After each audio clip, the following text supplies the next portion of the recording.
when you create something from your heart, that's not something from your mind, so it's not from the past. No matter how shitty it looks or what it sounds like just get it out, because it becomes a prophecy. Like the universe is always talking to you because it is you. But when you create consciously something into form, you can experience that you are the creator of your own story in a very intimate way, and that makes it easier for you to see how everything is like that. Like I was at a workshop this weekend, and the facilitator Simran was talking about how the shadow is your lover and we are the beloved. Instead of seeing it as something to overcome or change or fix, to see that it's like our twin. They constantly bring us to our humanity and humility and stretching us. It's the very reason we're here. It's what creates the desire, the tension. And like that's my language, you know? So it reminded me of this poem that I had written called The Cocoon. And so I listened to it again just a few minutes ago to send it to her as to say thank you and as another reflection.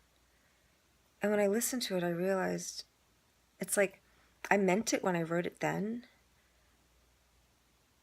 but it feels like it's actually happening now. Like the poem is about how, you know, like I always felt trapped and struggled to break free, and then I realized that what I've been searching for this whole time was always around me. That cocoon that felt constricting, it was growing me. It was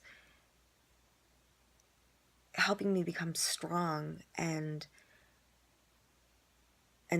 stretch beyond what I thought I could be.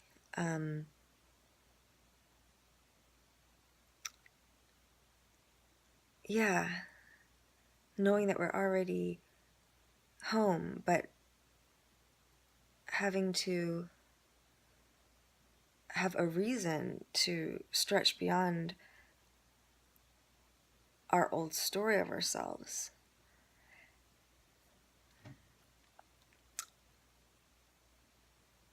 Yeah, and I knew the process was happening then. That's why I was inspired to write it, but I'm feeling it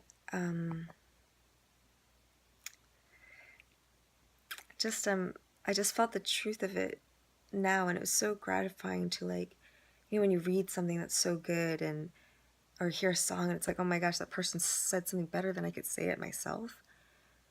But to have something that a past self of me created to comfort this current me, to remind me, I mean, that shows that it's timeless, right? Like my past is affecting my present, and everything we do affects history and the future. It's all happening now.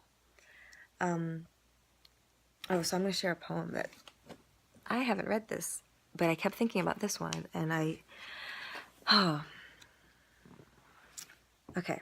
It's called The Wild Rose. Sometimes hidden from me in daily custom and in trust, so that I live by you unaware, as by the beating of my heart.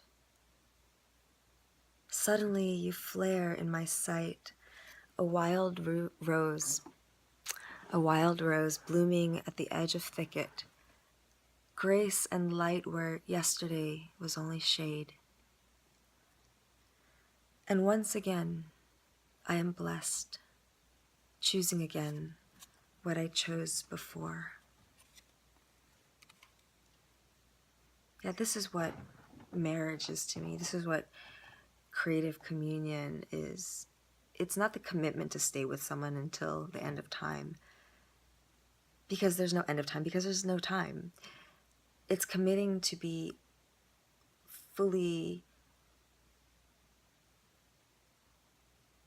honest and in integrity about what I desire, which just happens to be the same person or thing, because I recognize that everything and everyone is just me. So I had this like a kind of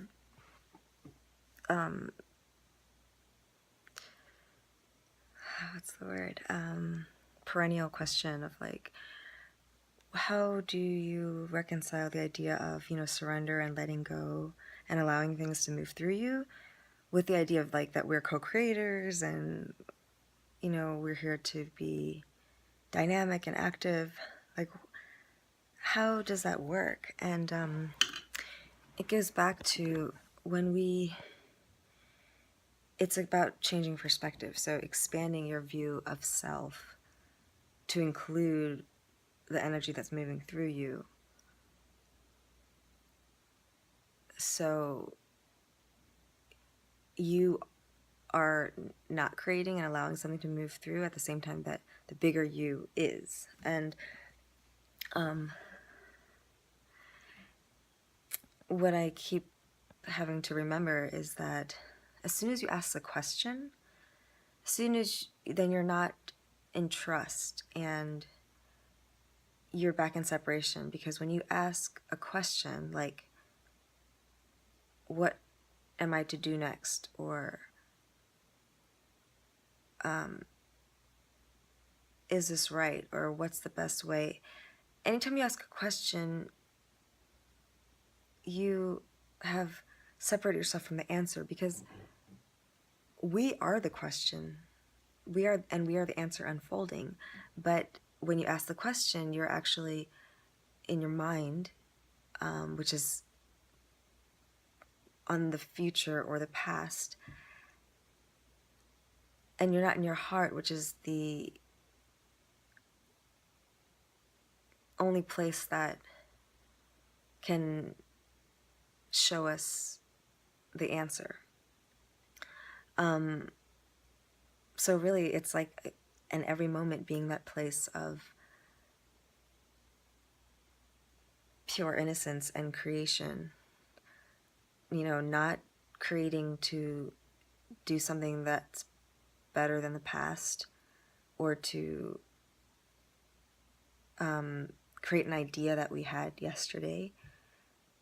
It's to create anew in each moment. So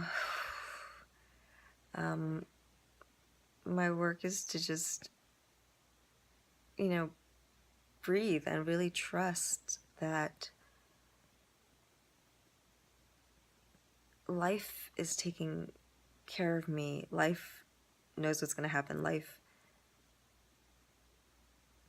is allowing the story that I, as this unique soul, created in unison, with life, with support of life. And I'm just watching it unfold.